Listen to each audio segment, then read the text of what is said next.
नमस्कार मित्रों, स्वागत है आपका। मैं के सोनी। हम लोग वाक्य रचना पर बातचीत कर रहे थे, वाक्य विचार, और उसमें हम लोग आगे बढ़ते हुए इस बात पर आ गए थे कि वाक्य के अंग क्या होते हैं। वाक्य के दो अंग मैंने आपको बताए थे। एक तो मैंने आपको बताया था उद्देश्य और एक मैंने आपको बताया था विधेय। उद्देश्य में आपको पता है कि कर्ता या कर्ता के जो विस्तारक हैं उनको हम उद्देश्य में रख सकते हैं। उसके अलावा उद्देश्य में हम किन किन को रख सकते हैं, इसकी चर्चा भी मैंने की थी।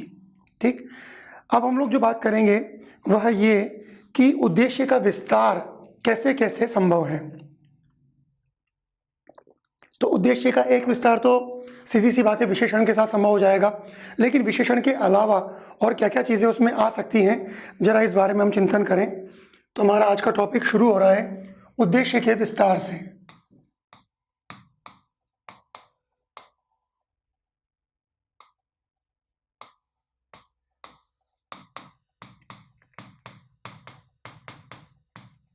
ठीक है, तो उद्देश्य का जो विस्तार है वो कैसे कैसे होगा। सबसे पहले वह होगा विशेषण के माध्यम से।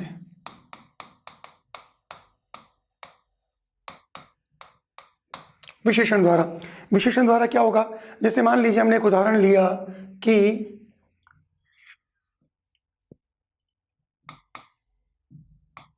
लड़का आज्ञाकारी है।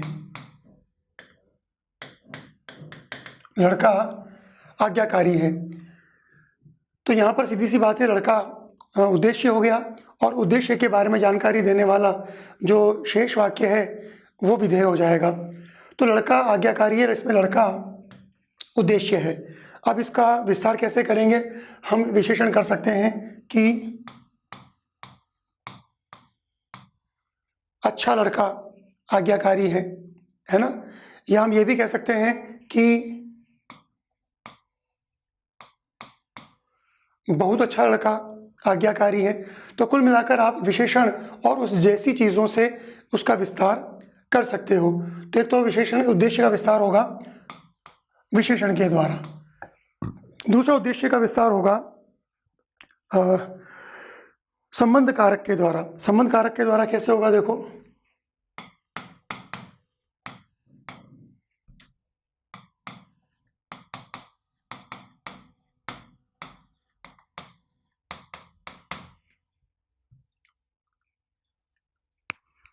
जैसे मान लीजिए अभी कोविड-19 की वजह से लॉकडाउन हुआ था। लॉकडाउन के बाद में चीज़ें खुलनी शुरू हुई और मंदिर भी खुले, है ना। तो मंदिर के अंदर क्या हुआ, मंदिर के अंदर भीड़ उमड़ पड़ी, यह वाक्य है, भीड़ उमड़ पड़ी। तो भीड़ यहाँ पर क्या हो जाएगा, भीड़ यहाँ पर उद्देश्य हो जाएगा। अब संबंध कारक के द्वारा हम इसका विस्तार कैसे कर सकते हैं, तो हम कह सकते हैं कि दर्शनार्थियों की भीड़ उमड़ पड़ी। तो अब ये जो पूरा पद बन गया यह उद्देश्य का विस्तार हो गया, है ना। ये पूरा का पूरा दर्शनार्थियों की भीड़, ये सबका सब उद्देश्य माना जाएगा। ठीक, तीसरा हम लोग लेते हैं समानाधिकरण के द्वारा।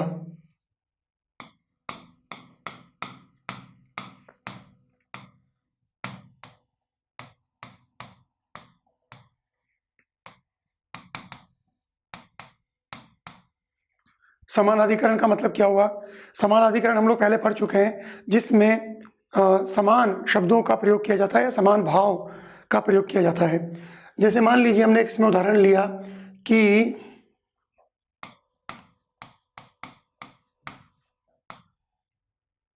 पिताजी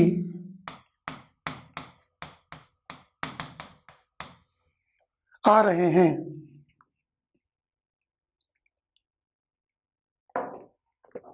ठीक है, पिताजी आ रहे हैं, ये ऐसा करते हैं, नाम लिख देते हैं पिताजी का।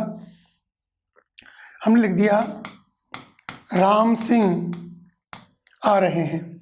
ठीक है, राम सिंह आ रहे हैं, लेकिन राम सिंह आ रहे हैं, इसमें राम सिंह जो है वो उद्देश्य हो जाएगा, आ रहे हैं उनके बारे में सूचना हो गई, विधेय हो जाएगा। अब हम लिखें कि पिताजी राम सिंह आ रहे हैं, तो ये दोनों समानाधिकरण हो गए। ठीक है, हम इसका विस्तार ऐसे भी कर सकते हैं कि उनके पिताजी राम सिंह आ रहे हैं। ऐसी स्थिति में यह जो पूरा पदबंध हुआ, यह पदबंध समानाधिकरण के द्वारा उद्देश्य के विस्तार को इंगित करता है। कुछ जगह पर पूरा का पूरा एक वाक्यांश भी उद्देश्य के रूप में आ सकता है। तो हमारा चौथा बिंदु हो जाएगा कि वाक्यांश के द्वारा विस्तार, वाक्यांश के द्वारा उद्देश्य का विस्तार। जैसे मान लो हमने लिखा आदमी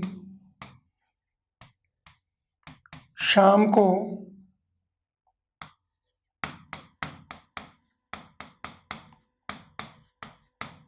लौट आया, आदमी शाम को लौट आया, तो आदमी यहाँ पर उद्देश्य हो गया।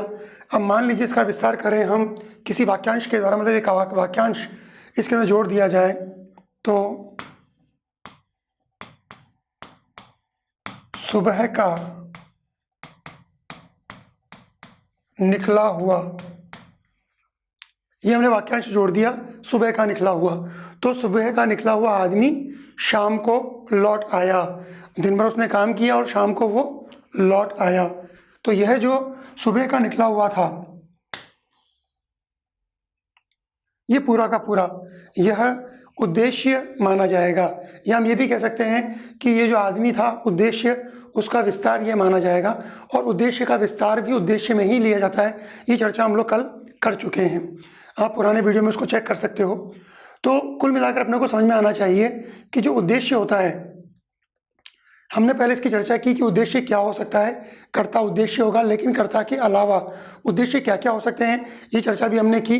फिर हमने ये बात की कि उद्देश्य का विस्तार कैसे हो सकता है, तो विशेषण के द्वारा, यानी बहुत अच्छा लड़का या अच्छा लड़का, संबंध कारक के द्वारा, दर्शनार्थियों की भीड़, समानाधिकरण के द्वारा, उनके पिताजी भी वही हैं जो राम सिंह हैं, वाक्यांश के द्वारा, सुबह का निकला हुआ आदमी शाम को घर लौट आता है या शाम को आ चुका है। यह सुबह का निकला हुआ आदमी, यह एक वाक्यांश है जो पूरा का पूरा उद्देश्य के रूप में काम में लिया जाता है। तो यहाँ पर हम उद्देश्य के बारे में अपनी चर्चा को पूरा करते हैं। अब हम आगे बढ़ेंगे। देखो, जब हमने कर्म की बात की थी, क्रम की बात की थी, तो हमने क्या चर्चा की थी? वाक्य के अंदर क्रम बड़ा महत्वपूर्ण होता है। हमने पदक्रम की बात की थी, तो हमने उसमें क्या क्या बताया था?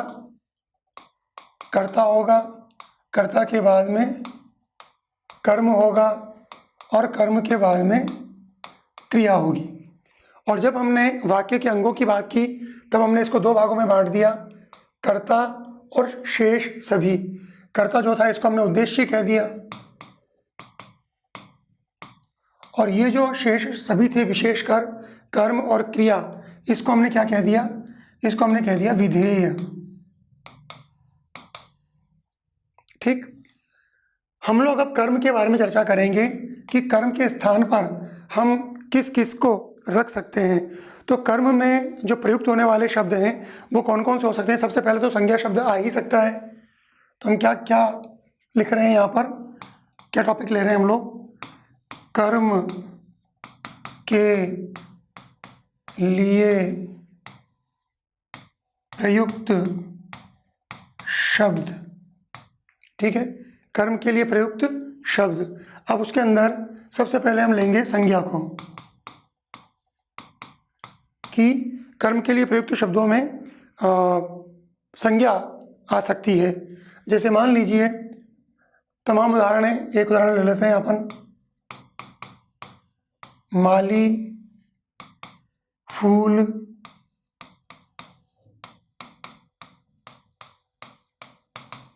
बेचता है, माली फूल बेचता है। तो आपको पता है माली इसके अंदर कर्ता हो जाएगा, फूल इसमें कर्म हो जाएगा, ऑब्जेक्ट। तो ये संज्ञा शब्द है, तो संज्ञा शब्द फूल ये कर्म के स्थान पर आ गया। अगला है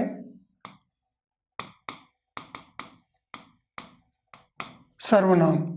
सर्वनाम का भी प्रयोग हम लोग कर्म के रूप में कर सकते हैं। जैसे मैंने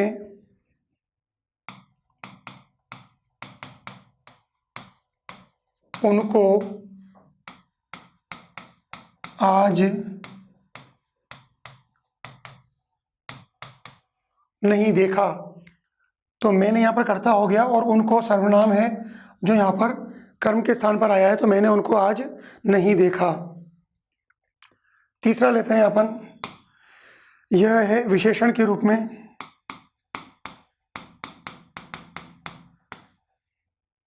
कर्म के स्थान पर हम विशेषण का भी प्रयोग कर सकते हैं कि उसने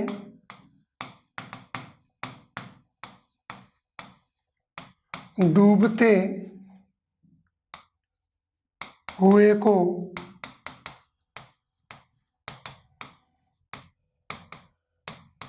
नहीं बचाया। उसने डूबते हुए को नहीं बचाया, तो डूबता हुआ जो पद है ये क्या हो जाएगा, यह विशेषण हो जाएगा, क्योंकि ये विशेषता बता रहा है, व्यक्ति की स्थिति की विशेषता बता रहा है कि वह डूबता हुआ है। उसके बाद में वाक्यांश के रूप में भी हम कर्म को ले सकते हैं। कर्म के स्थान पर किसी वाक्यांश का प्रयोग करना, जैसे वह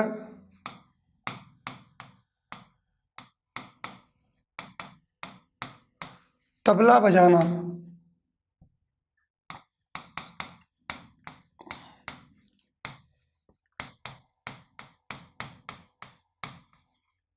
वह तबला बजाना सीख रहा है, तो तबला बजाना एक वाक्यांश हो गया जो कि यहाँ पर कर्म के रूप में हमारे सामने आया। और जैसे हमने बात की थी कि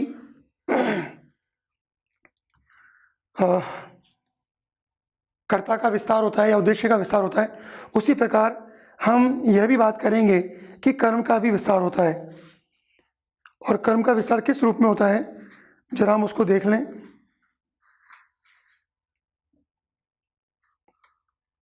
उसके पहले एक और चीज़ लेंगे दोस्तों, पूरक या कर्म पूर्ति को हम लेंगे। पूरक या कर्म पूर्ति क्या होती है, जरा उसको देख लेते हैं एक बार।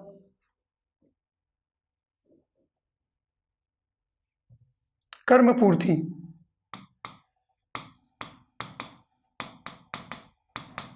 देखिए, सकर्मक जो क्रियाएं होती हैं,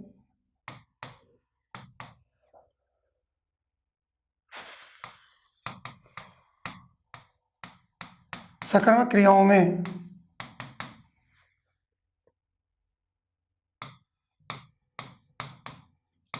कर्म के साथ एक शब्द और आता है। सकर्मक क्रियाओं के अंदर कर्म के साथ एक शब्द और आता है, लेकिन ये किस में आता है, कर्तवाच्य में। जब हम वाच्यों की बात करेंगे तब हम कर्तवाच्य, कर्मवाच्य, इन सब के बारे में पढ़ेंगे। तो जो कर्तवाच्य है उसके अंदर कर्म के साथ में एक शब्द और आता है, खासकर सकर्मक क्रियाओं में, जिसे कर्म पूर्ति कहते हैं।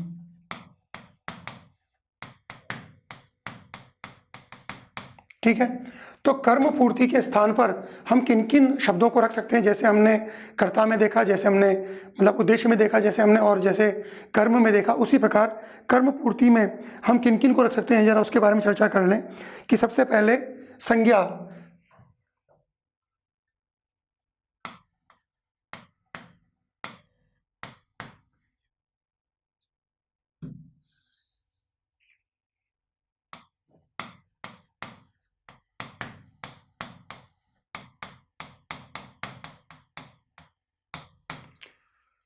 संज्ञा शब्द जो कर्म पूर्ति के रूप में काम आते हैं।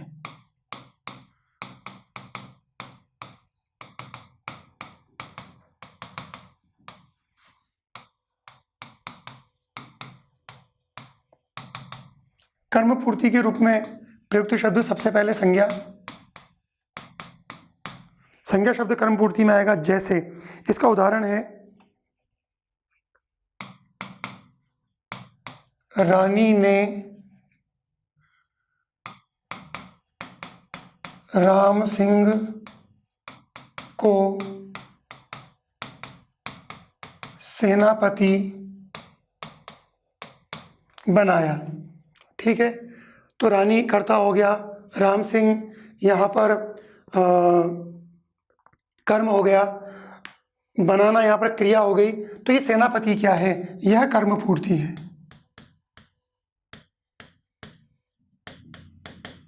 क्योंकि कर्म के साथ में एक शब्द और आ रहा है जो कि सकर्मक क्रियाओं के अंदर प्रयुक्त लिया जाता है, खासकर कर्तवाच्य के अंदर। तो रानी ने राम सिंह को सेनापति बनाया में सेनापति जो शब्द है वह एक संज्ञा है, और यह संज्ञा इस स्थान पर यानी कर्म पूर्ति के स्थान को ग्रहण कर रही है। अगली चीज़ आ जाती है इसके अंदर विशेषण। विशेषण का प्रयोग भी हम लोग कर्म पूर्ति के रूप में कर सकते हैं। जैसे मैंने रमेश को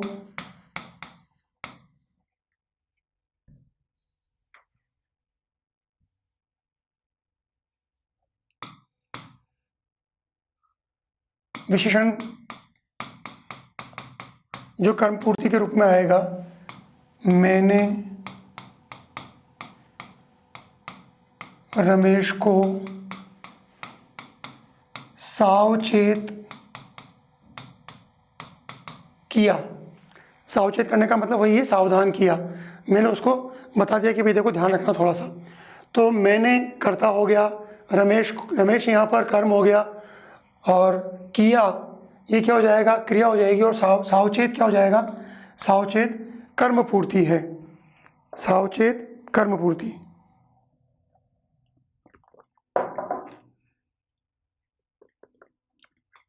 तीसरा है संबंध कारक।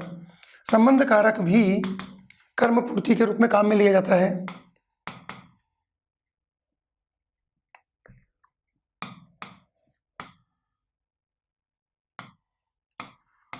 वे मुझे घर का समझते हैं। वे मुझे घर का समझते हैं। तो इस का शब्द से आपको चीज़ क्लियर हो जानी चाहिए कि यहाँ पर संबंध कारक का प्रयोग किया गया है। चलिए अब हम बात करेंगे कि जैसे हमने उद्देश्य की बात की थी और उद्देश्य के विस्तार की बात की थी, उसी प्रकार कर्म में विस्तार किस किस भांति संभव है उसको भी देख लेते हैं।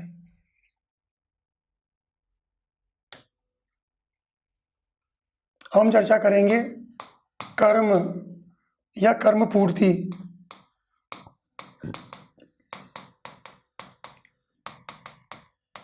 का विस्तार। और आपको पता है जो विस्तारक होते हैं उन्हीं को हम पदबंध कह देते हैं। संज्ञा का विस्तारक है तो संज्ञा पदबंध, कर्ता का विस्तारक है कर्ता पदबंध, विशेषण का विस्तारक है विशेषण पदबंध। तो पदबंध का मतलब क्या हुआ? विस्तारक। अभी हम क्या बात कर रहे हैं? अभी हम कर्म और कर्म पूर्ति के विस्तार के बारे में बात कर रहे हैं कि वह कैसे संभव है। सबसे पहले विशेषण के माध्यम से कर्म का विस्तार किया जा सकता है।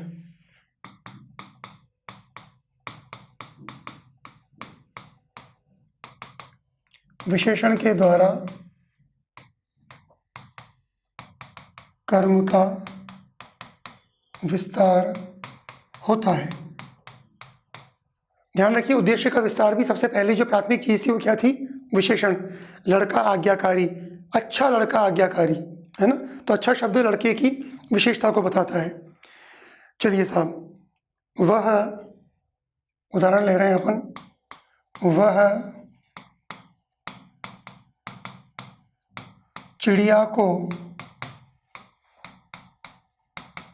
पहचान लेता है। ठीक है, वह चिड़िया को पहचान लेता है। कर्ता हो गया, चिड़िया इसमें कर्म हो गया। अब अगर चिड़िया की विशेषता लिखना चाहें तो हम क्या लिख सकते हैं? वह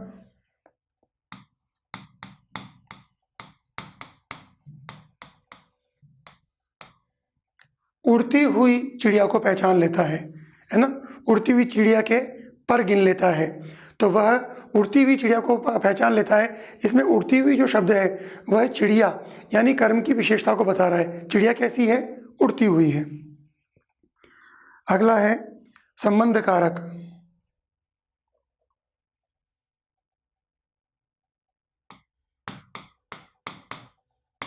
संबंध कारक के द्वारा कर्म का विस्तार। संबंध कारक के द्वारा कर्म का विस्तार। उदाहरण लेते हैं इसके अंदर कि अधिकारी ने गांव के चौकीदार को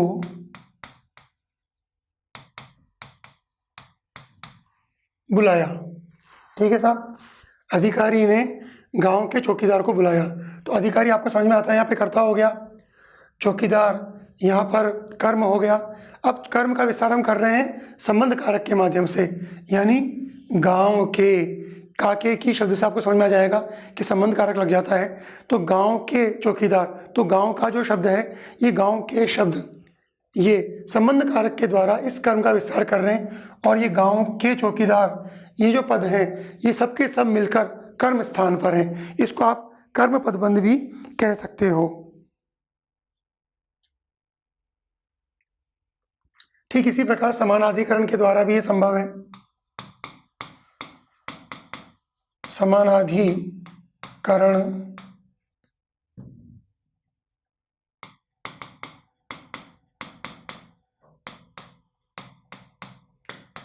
समानाधिकरण द्वारा विस्तार। मैंने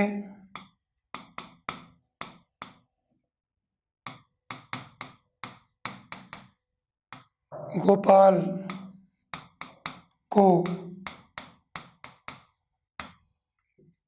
आसान कर देते हैं इसको, मैंने गोपाल को बुलाया। मैंने गोपाल को बुलाया। अब इसमें समानाधिकरण यानी कि दोनों चीज़ें एक होनी चाहिए। तो मैंने अपने मित्र गोपाल को बुलाया।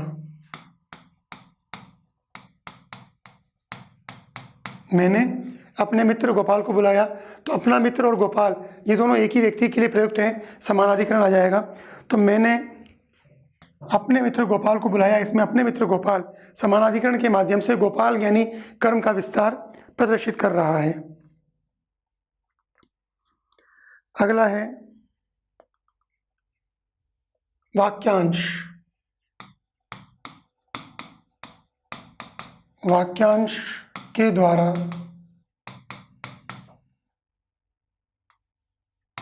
कर्म का विस्तार।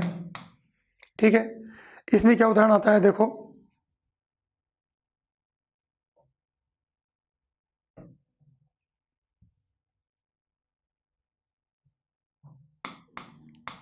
लोग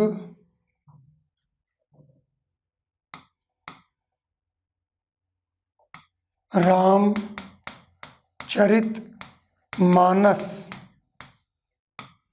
को श्रद्धा से पढ़ते हैं। लोग रामचरितमानस को श्रद्धा से पढ़ते हैं। क्या मतलब निकला कि रामचरितमानस जो किताब है उसको लोग श्रद्धा से पढ़ते हैं। तो रामचरितमानस यहाँ पर कर्म हो जाएगा। अब आप इसमें कर्म का विस्तार वाक्यांश के रूप में कैसे करेंगे कि लोग राम भक्त तुलसी द्वारा रचित। अब राम भक्त तुलसी द्वारा रचित एक वाक्यांश हो गया, है ना। तो लोग राम भक्त तुलसी द्वारा रचित रामचरितमानस को श्रद्धा से पढ़ते हैं। तो ये जो पूरा पद हुआ यह कर्म में माना जाएगा। तो ये कर्म का विस्तार है। कर्म के विस्तार के अंदर इसके अलावा और कोई चीज़ नहीं है।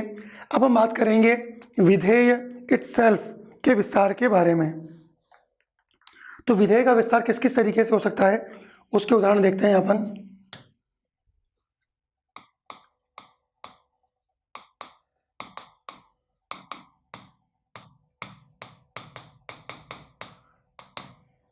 विधेय का विस्तार। विधेय का विस्तार सबसे पहले तो संज्ञा के रूप में विधेय का विस्तार या संज्ञा के जो वाक्यांश हैं उसके रूप में विधेय का विस्तार हो जाएगा। जैसे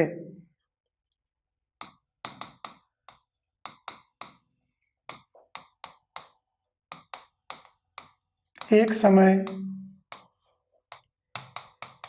बड़ा अकाल पड़ा। एक समय बड़ा अकाल पड़ा, तो इसमें जो समय शब्द है ये एक संज्ञा शब्द है जो कि एक बड़ा अकाल पड़ा। ठीक, तो बड़ा अकाल पड़ा को विस्तार देने के लिए समय शब्द हमने बीच में लगा दिया कि एक समय बड़ा अकाल पड़ा। तो समय शब्द संज्ञा शब्द है जो कि विधेय का विस्तार कर रहा है। दूसरा है क्रिया विशेषण के रूप में आने वाले जो शब्द हैं उनसे भी विधेय का विस्तार होता है।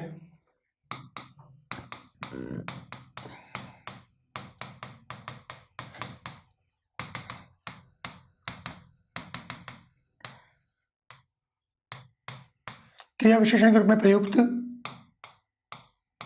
शब्दों से, इसका उदाहरण देखिए कि सारिका मीठा गाती है। ठीक है, तो सारिका इसमें कोयल को भी कह देते हैं, कोई लड़की का नाम भी हो सकता है, और गाती है क्रिया हो गई, और मीठा शब्द यहाँ पर इस क्रिया की विशेषता बता रहा है। तो क्रिया विशेषण के रूप में जो प्रयुक्त शब्द हैं उनसे भी इसका विस्तार होता है।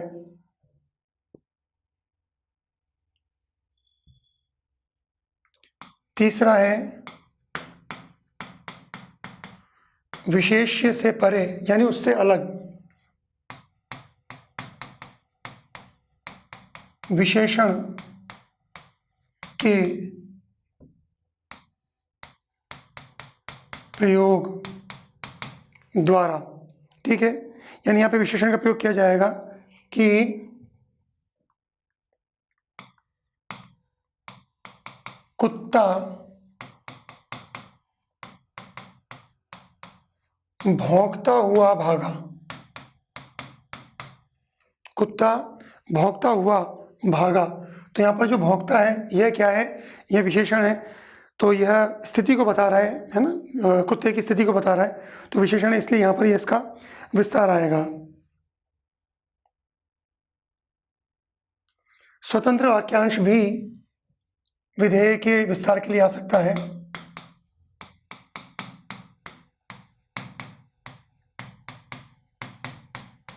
स्वतंत्र वाक्यांश जैसे मैंने सारी रात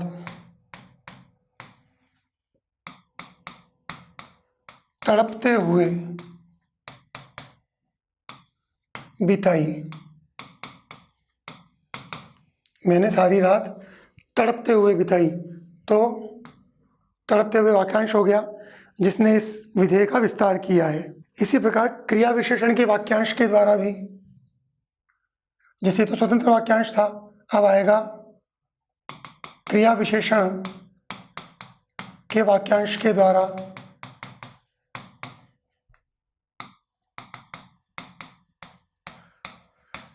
क्रिया विशेषण के वाक्यांश द्वारा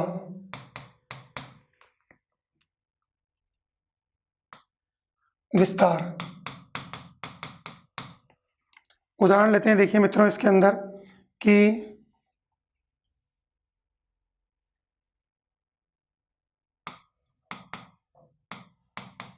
हलवाई की मिठाई हाथों हाथ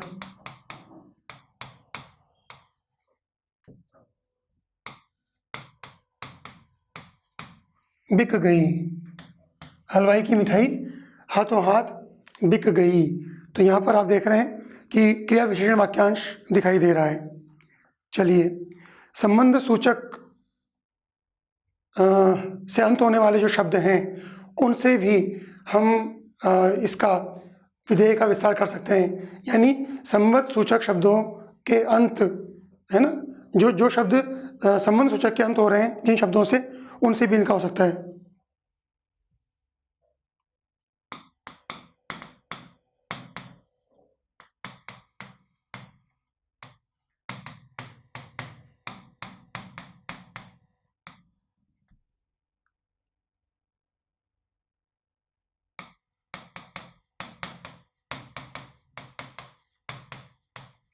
ऐसे शब्द जिनका अंत संबंध सूचक से हो रहा हो उनसे भी इसमें हम कर सकते हैं। जैसे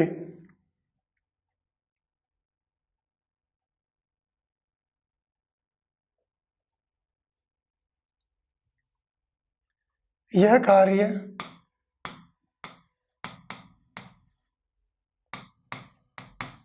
रमेश की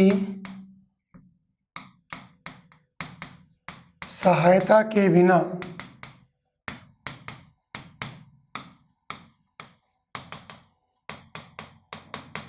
नहीं होगा।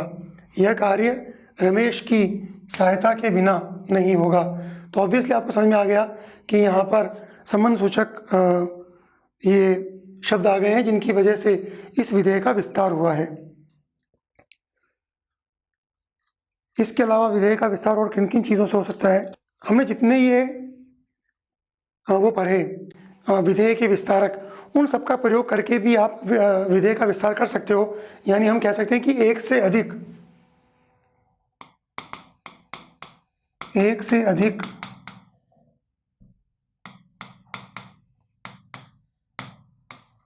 विधेय विस्तारकों का प्रयोग करके, है ना। जैसे हम उदाहरण लेते हैं जिसमें एक से अधिक जितने भी हमने अभी पढ़े यहाँ पर विधेय विस्तारक, उनका प्रयोग किया जा रहा है। जैसे सुरेश अपना होमवर्क या गृह कार्य लिख लीजिए यहाँ पर, गृह कार्य पूरा करके बाहर वाले कमरे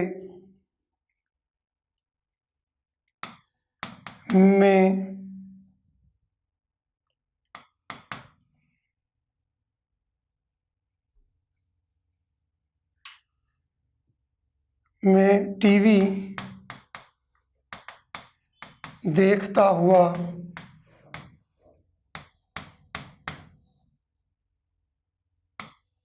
बैठा है। अब देखा जाए तो वाक्य सिर्फ कितना सा था, सुरेश बैठा है। और इसके अलावा जितनी भी चीज़ें हैं इनमें हमने सारे विस्तारकों का प्रयोग किया है कि सुरेश अपना गृह कार्य पूरा करके बाहर वाले कमरे में टीवी देखता हुआ बैठा है। तो यह जो विधेय और उसके विस्तार के बारे में चर्चा हो सकती है वो मैंने आपसे बात की। अब मुझे एक बहुत महत्वपूर्ण बिंदु पे बात करनी है आपसे। हम साधारण वाक्य पढ़ रहे हैं और साधारण वाक्य के अंदर हमने ये देखा कि भाई एक उद्देश्य और एक विधेय होना चाहिए। यानी हम ये कह सकते हैं कि एक कर्ता रहे और एक उसकी क्रिया रहे। तो जब हम कुछ वाक्यों को देखते हैं, जिन वाक्यों के माध्यम से हम ये जानने का प्रयास करें कि क्या वे साधारण वाक्य हैं अथवा नहीं। तो जैसे मान लीजिए हमने लिखा कि राम पढ़ता है। राम पढ़ता है, सीधी सी बात है, इसके अंदर राम उद्देश्य हो गया और पढ़ता है इसके बारे में जानकारी हो गई, विधेय हो गया। या हम ये कह सकते हैं कि राम यहाँ पर करता है और पढ़ना यहाँ पर क्या हो गया, क्रिया हो गया। यानी एक कर्ता है और एक क्रिया है। ऐसी स्थिति में हम इसको क्या कहेंगे, यह साधारण वाक्य है।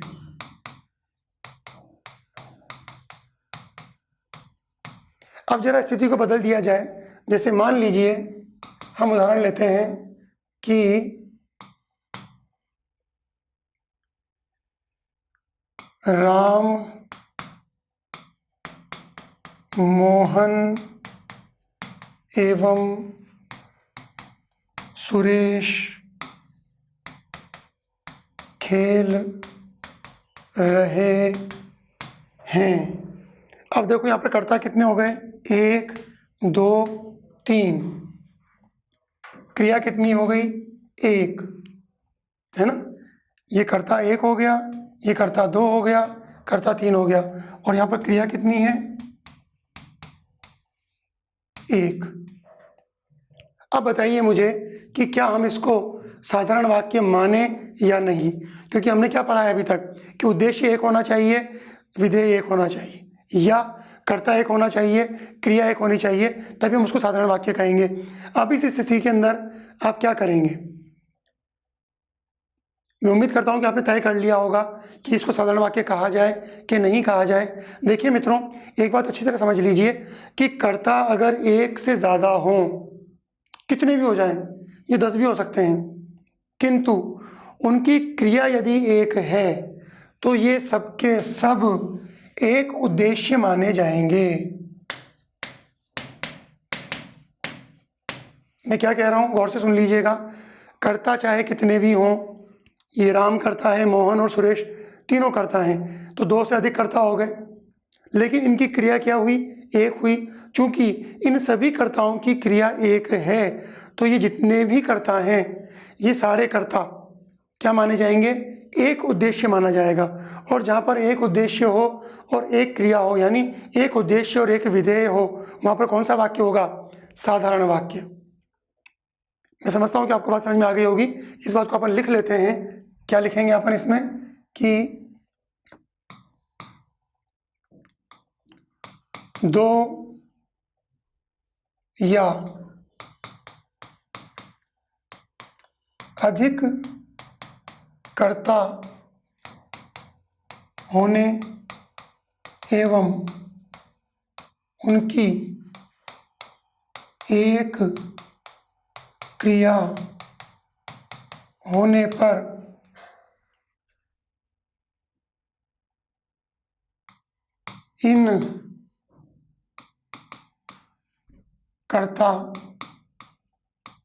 इन कर्ताओं को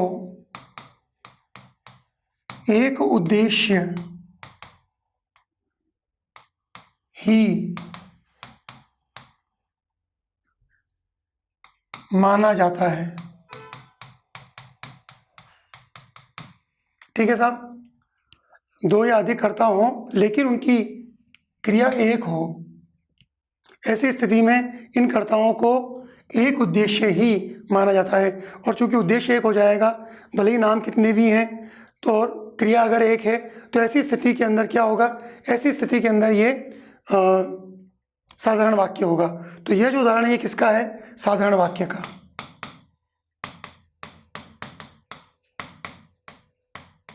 ठीक है साहब, तो ये पहली स्थिति आपको समझ में आई, एक कर्ता एक क्रिया। दूसरी स्थिति आपको समझ में आई, 2 से अधिक कर्ता और एक क्रिया। अब इस परिस्थिति को और आगे बढ़ाते हैं। अब एक कर्ता रखेंगे, क्रियाएं 2 कर देते हैं।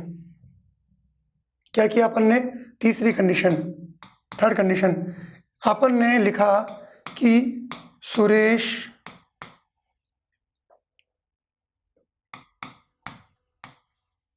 लिख और पढ़ रहा है। अब यहाँ पर देखो, कर्ता हो गया एक, क्रिया हो गई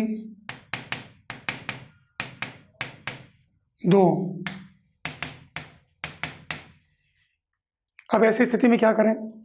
तो देखिए मित्रों, अगर कर्ता एक है और उसके द्वारा जितनी भी क्रियाएं की जा रही हैं, उन सभी क्रियाओं को हम एक ही विधेय में मानेंगे। क्यों? क्योंकि करने वाला तो एक ही है।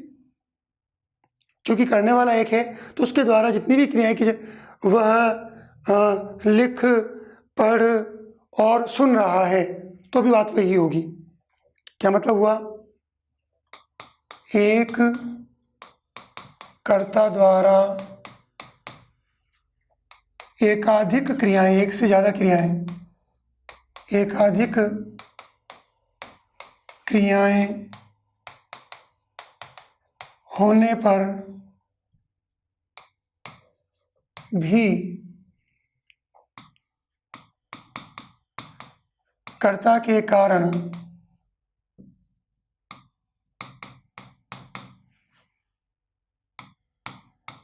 विधेय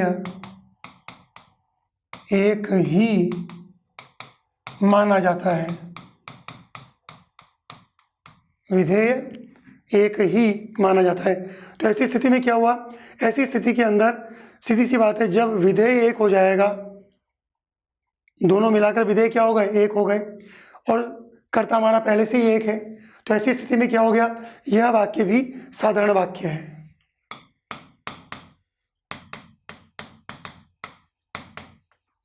यह वाक्य भी साधारण वाक्य है। एक कंडीशन और है इसके अंदर, जिसमें हम एक से ज़्यादा कर्ताओं को लेते हैं और एक से ज़्यादा क्रियाओं को लेते हैं। ऐसी स्थिति में क्या होगा, जरा उसमें चर्चा कर ली जाए।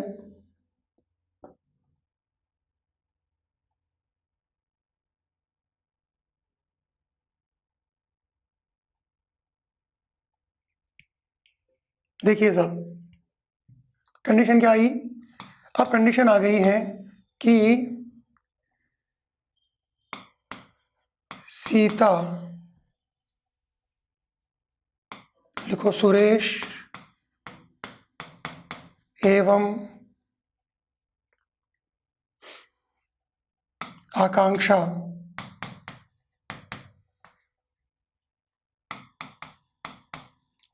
लिख और पढ़ रहे हैं। क्या बात निकल कर आई, बात ये निकल कर आई कि अब यहाँ पर एक से ज़्यादा कर्ता हो गए, ठीक है साहब, और एक से ज़्यादा कर्ता एक से ज़्यादा क्रियाएं कर रहे हैं, है ना। अब इस कंडीशन के अंदर हम इसको साधारण वाक्य माने या ये किसी और कैटेगरी में जाएगा, संयुक्त वाक्य में जाएगा या मिश्र वाक्य में जाएगा, ये विचारणीय प्रश्न है। तो इसमें भी अपने को विचार, मतलब इसमें भी जो ध्यान देने वाली बात वो ये है कि यदि एक से अधिक कर्ता यदि समान क्रियाएं कर रहे हों तो उन्हें एक उद्देश्य माना जाता है। क्या कहा मैंने कि एक से ज़्यादा अगर करता है, हम आगे और भी जोड़ लें, जैसे मान लो हमने लिख दिया मोहन, तो मोहन सुरेश एवं आकांक्षा लिख और पढ़ रहे हैं। तो एक से अधिक कर्ता यदि एक जैसी क्रियाएं कर रहे हैं, मोहन क्या कर रहा है, लिख रहा है और पढ़ रहा है, सुरेश क्या कर रहा है, लिख और पढ़ रहा है, आकांक्षा क्या कर रही है, लिख और पढ़ रही है। यानी एक से अधिक कर्ता यदि समान क्रियाएं कर रहे हों, यदि समान क्रियाएं कर रहे हों तो उन्हें एक उद्देश्य माना जाता है। इसका मतलब ये हुआ कि मोहन सुरेश और आकांक्षा अब क्या हो गया, एक उद्देश्य हो गया। यहाँ तक की बात समझ में आ गई।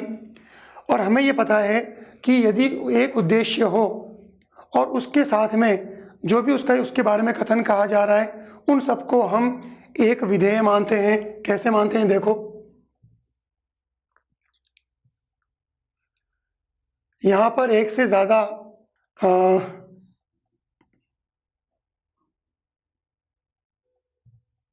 ये वाला देखो, एक आदमी है, एक कर्ता है, और यही एक उद्देश्य भी है, और इसके साथ में बहुत सारी क्रियाएं हो रही हैं। लेकिन ये सारी क्रियाएं चूंकि एक उद्देश्य के साथ में हैं, तो ऐसी स्थिति में इनको एक विधेय ही माना जाता है।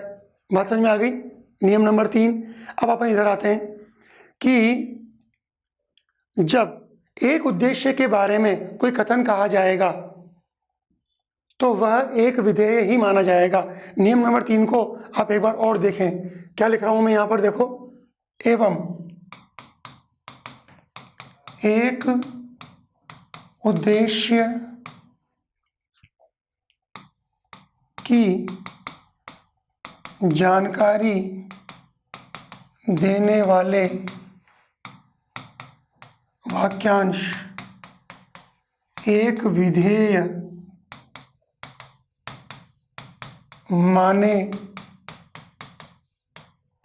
माने जाते हैं। बात समझ में आ रही है। तो इसका मतलब एक से अधिक भले ही ये करता हों, लेकिन चूंकि ये एक क्रिया कर रहे हैं, समान क्रिया कर रहे हैं, एक नहीं, समान क्रियाएं कर रहे हैं, तो इन सारे कर्ताओं को एक उद्देश्य माना जाएगा। ओके, अब एक उद्देश्य, ये सारे काम कर रहे हैं, यानी एक उद्देश्य के बारे में जो जानकारी दी जा रही है उसे एक विधेय कहा जाता है, नियम नंबर 3। और चूंकि यह एक विधेय हो गया सारा मिलकर,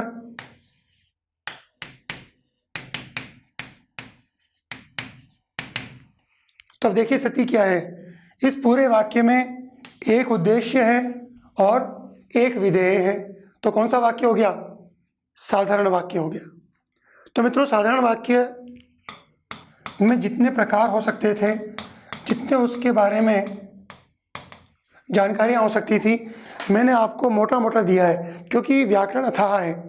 मेरे लिए बड़ी समस्या हो जाती है कि मैं जिस क्लास के जिस लेवल के बच्चों को पढ़ाता हूँ, तो मेरी कोशिश रहती है कि मैं उसी लेवल तक रहूँ। तो इसलिए मुझे बड़ी दिक्कत आती है कि क्या चीज़ काटी जाए, क्या चीज़ जोड़ी जाए, किसको छोड़ा जाए, किसको नहीं छोड़ा जाए। खैर, तो आपको मैंने जो समझाया होगा ये आपको समझ में आ चुका है कि साधारण वाक्य किसको कहेंगे, जिसमें एक कर्ता, एक क्रिया या एक उद्देश्य और एक विधेय हो। और एक उद्देश्य और एक विधेय का मतलब